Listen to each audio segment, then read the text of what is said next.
Alright,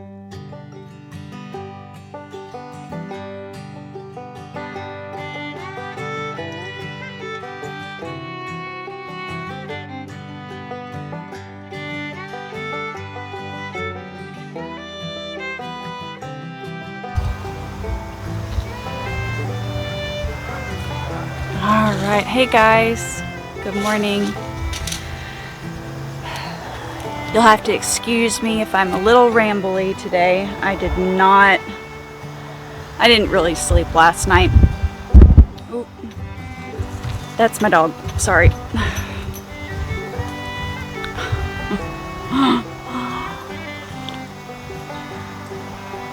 She likes to wrap herself around things. Here comes the old dog. What you doing, Roxy? Say you're sitting, Mom. I think I want your lap. It's not gonna happen today, but alright, so obviously today we are planting some things. I just got the Brussels sprouts in. Those are really the only starts that I've purchased. We had purchased some Brussels sprout seeds, but we didn't get them in until late, and it wasn't enough time to get them to the stage that these guys are in. Oh, I think we got them in maybe 2 weeks ago, which when it comes to Brussels sprouts, it does take them a little bit longer to grow, and that's fine. Over winter, we've got plenty of time for them to grow and do their thing. But we are also going to be doing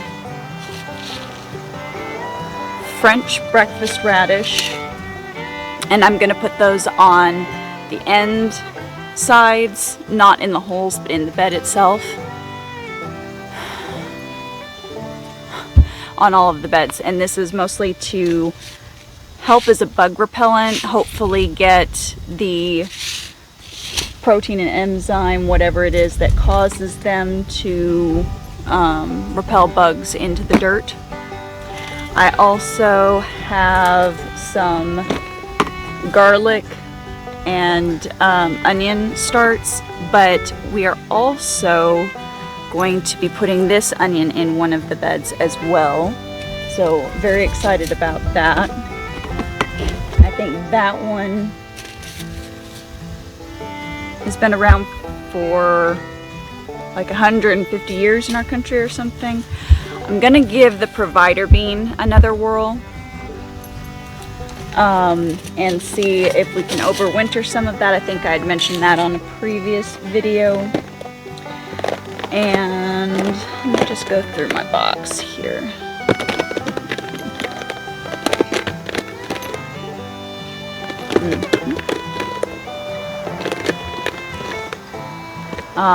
We can do some peas.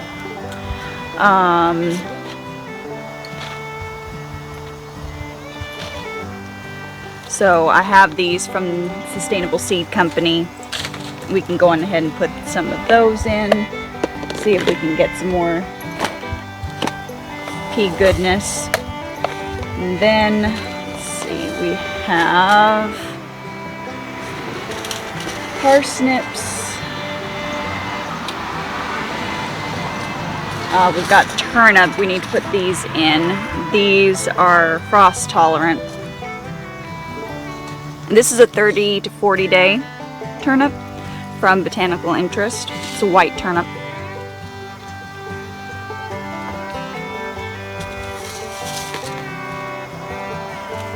We also have a purple top from M.I. Gardner turnip. That one's a little bit longer. It's about 55 days, which isn't that bad, all things considered. There's also rutabaga, and it's 85 days.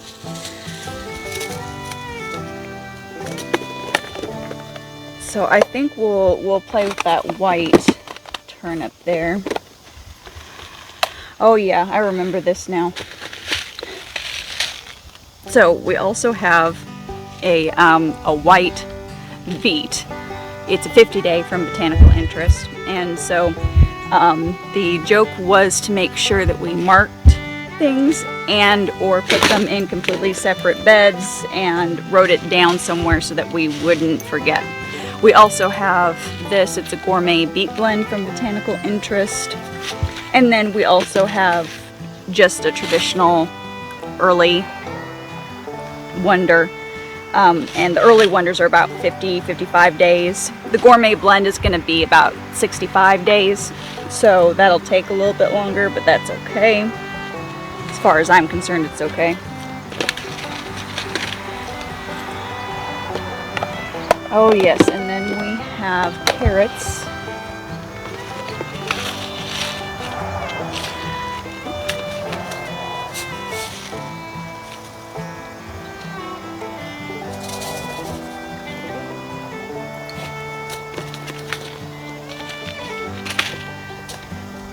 All right, so we have a very nice, pretty Parisian carrot from Baker Creek. We're excited about this one, but at the same time, I'm not so sure. There's not a whole lot of seeds in here, and carrots are like beets and turnips and rutabaga. One seed equals one plant, which is fine, but when you don't have a whole lot of seeds, you know, it's kind of one of those that's more of a splurge to try than anything. Whereas these also came from Botanical Interest, and they are both going to provide more carrots in the long run. These guys are going in the long bed though. We're gonna try and do a whole row of them.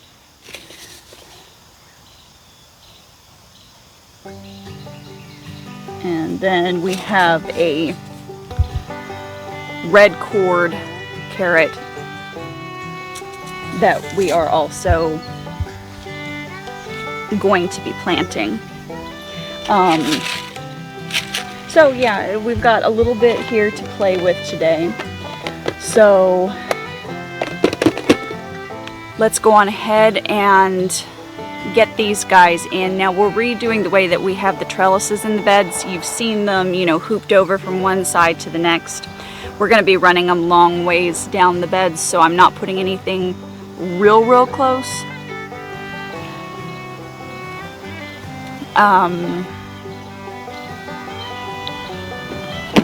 Because I don't want to put seeds in and then disturb them too much. It shouldn't be a huge issue, but the way that I'm going to sow these, while I'm speaking of that, is a multi-sow method. I don't know if any of you have heard of Charles Downing. If you haven't, you should Google him, look him up on Instagram. I think he's on Facebook, he's on YouTube. You can see all of his videos. When it comes to root vegetables, when you put the seeds in, you do not have to put one seed in each hole. In fact, they grow really well, and they seem to not get as woody or as bitter if you multi-sow them, or at least that's been my experience since doing it. And no, they don't get deformed because they're clumped next to each other. All they do is they just push apart as they grow. So there's absolutely no problem with that. I don't even think we're going to worry about thinning the carrots. I think we're just going to let them do their thing. Since I've broken up that soil over there really well, it is nice and light and loamy. You can get that like forked look from carrots, primarily when you have really dry or clay type soil, or soil that just is really clumped together down where the carrot itself grows. That tends to be what causes that dividing. So if that's what you've had in the past, you might look at just amending your soil. because there's nothing wrong with the carrots or anything that way. It's just the soil's a little tough for them. All right, so I'm going to do that. Oh, we do need to grab, I've got some onion sets in here and garlic sets in the greenhouse. Oh, and look at my greens. I don't know what it is. I may have mentioned this before, I may not have, but for whatever reason, I have a terrible time starting spinach and chard direct sown. I don't know why. I can grow kale, I can grow lettuce, all kinds of lettuce and kale direct sown, but for whatever reason I can't seem to get it to take when it's a spinach variety or a chard variety. It's very odd. Just side note, so I went on ahead and I just seed started them. Ooh, here. See, I told you I was tired and there's gonna be rambles. And I'm carrying coffee and hoping I don't spill it too. This is the leaf green stalk. Of course, we've got some holes. You can see this is one Swiss chard here, rainbow Swiss chard that actually took, but it's pretty full. And then we've got some broccoli rabe in here, but we've got quite a bit of something's trying to lay its eggs in my lettuce. It's rude.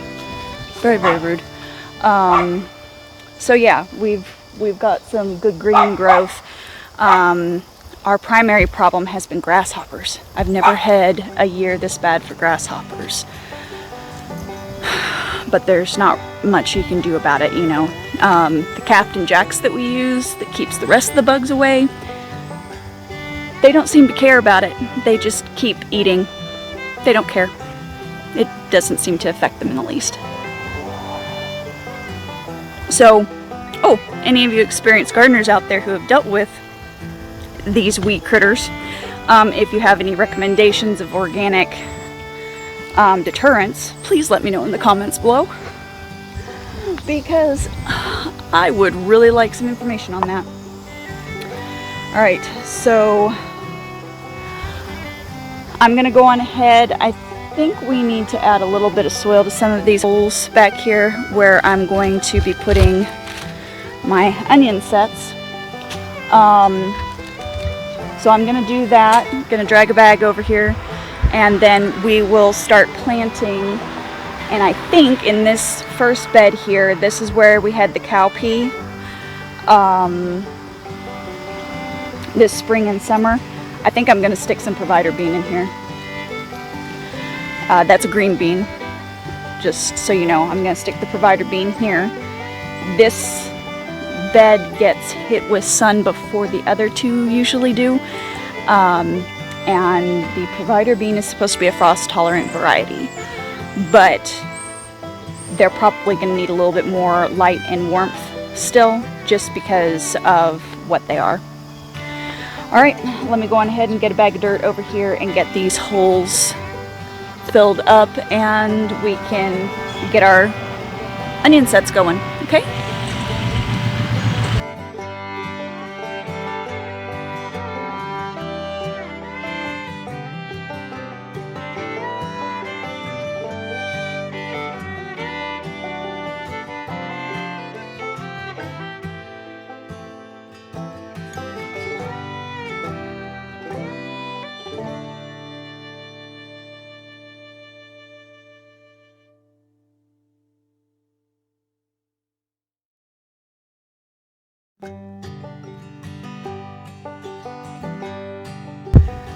Okay, so that's one bed planted out.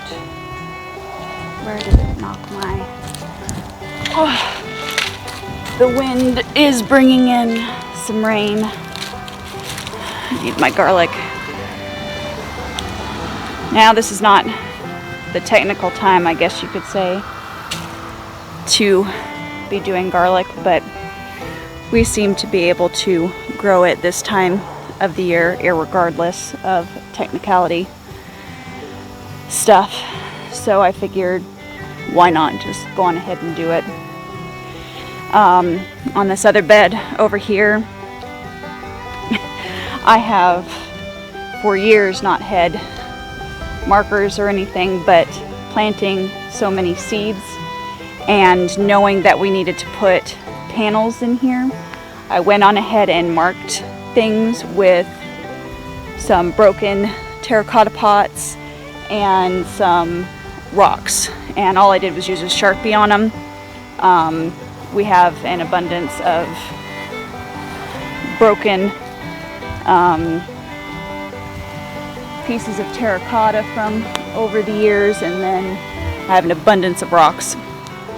So I just decided to use what I have instead of buying anything, because that's just the way I like to roll. I prefer to use what I have here on the homestead and not have to purchase if I don't have to. Alright, so this next bed also has some Brussels sprouts, 3 Brussels sprouts in it. I'm going to go on ahead and put the garlic in. And then I'm going to kind of try and decide what I want to grow in the main part of the bed here. Like I said, the long bed down here at the end that had all the tomatoes in it, that's going to be carrots. And then on the end, like I did with this one, radishes. But I'm not sure if I want to do beets or turnips in this bed. Maybe I'll do beets in that bed and then do turnips, because I haven't gotten this guy cleaned out yet. We've still got quite a few tomatillos on there, and I need to go in and pull green beans off of those plants. They've got powdery mildew on them, so they're ready to go. But I don't know, I think I may do beets in the boat bed. I can be really cheeky like that, right? And then I could put the turnips and maybe the rutabaga over here in this bed that has the turnips later on down the line. Yeah, that sounds like a fairly decent plan, right? Of course, right. Okay. And I think I'm also going to, on this end in the holes, like I did in this bed over here, when I was leveling up the holes, I've added some peas. That was that from Sustainable Seed Company. They like cooler weather, so we're going to try and see if we can grow a few more this time of the year versus in the spring, because spring we just get hot so fast that they tap out on us real quick. Alright, let me go on ahead and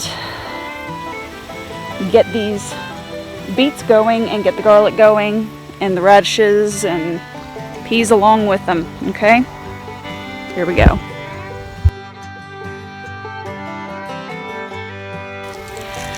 Okay, I'm just gonna do a short thing on edumacation here. When you're planting a bulb, you see these down here? That's the root system. So that goes down into the soil like that. Okay, and then this is where it shoots up the green from the very top. So that's how you plant a set like this.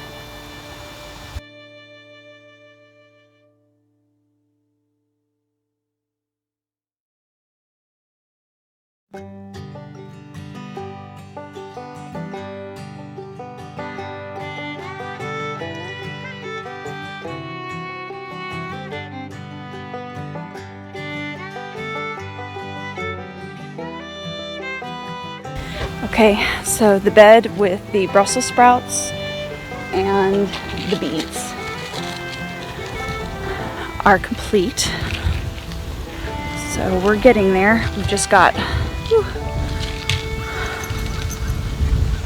one bed to go.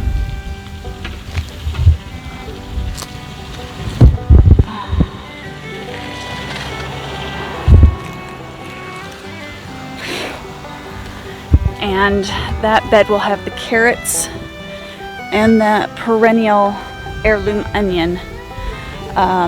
It will be going along the creek side here in the holes. And then I'll be putting some peas in this bed as well in the holes. Although it does look like I've got a zinnia. This would have been sown this spring going into summer, and I guess it's decided it's happy about life. Go figure. But yeah, so I'm just going to go on ahead and basically do the exact same thing. Radishes along both the edges, peas in the front holes, and then the onions in the back. And get the carrots in, and I think we'll be done with our direct sow planting out here. Okay, let's get this going here. So I probably should go in and eat breakfast one of these days.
Okay.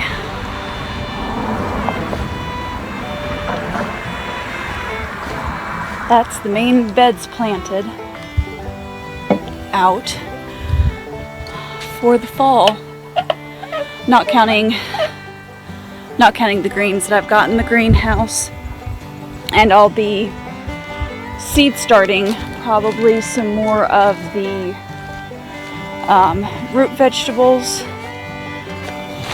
and putting them in the greenhouse so that when we go to pull any of the beets and carrots, radishes and such, I'll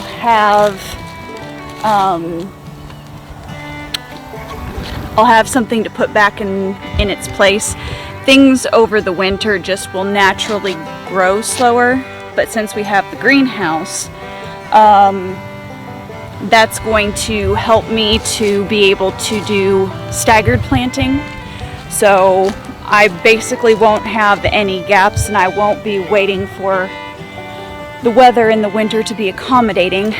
I will be able to just take some starts out of the greenhouse, put them where I've pulled beets or carrots or turnips or rutabaga, and then be able to have them under the polyethylene and continue growing throughout the winter. That'll be a really nice addition to our diet, is having fresh garden produce.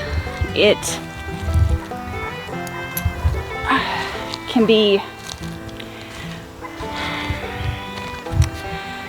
be challenging to grow in the winter, but at the same time I feel like it's easier in other ways. In more ways it's easier. You don't have the pest pressure, you don't have the wildly hot temperatures that you're fighting with. You have, you know, almost a steady cold happening. And then when you have frost and cold tolerant varieties in the ground, you know, it just makes gardening easier. So if you're somebody who doesn't like bugs, fall and winter gardening might be more your speed. And there's a lot of varieties of things that you can grow over the winter, like I said, and eat. Some people even will seed start stuff in their house.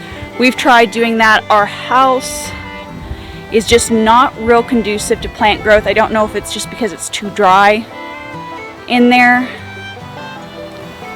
Don't know precisely what the reason is, but for some reason we can't ever seem to get seeds to just take off in the house. So that's part of the reason that we have the greenhouse now as well.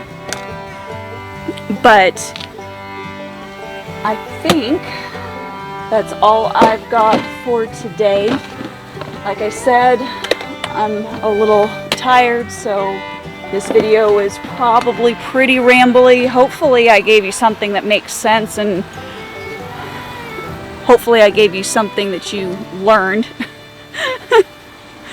I will go on ahead and include down below links to the companies that I got the seeds from. So you should be able to just head right over to their website. I don't have any affiliation with them. They don't even know I exist, outside of the fact that they, you know, ship the seeds to me. But at least you'll be able to have a quick link to go over and purchase if you're interested in any of the carrots and turnips and beets that I ended up sowing today.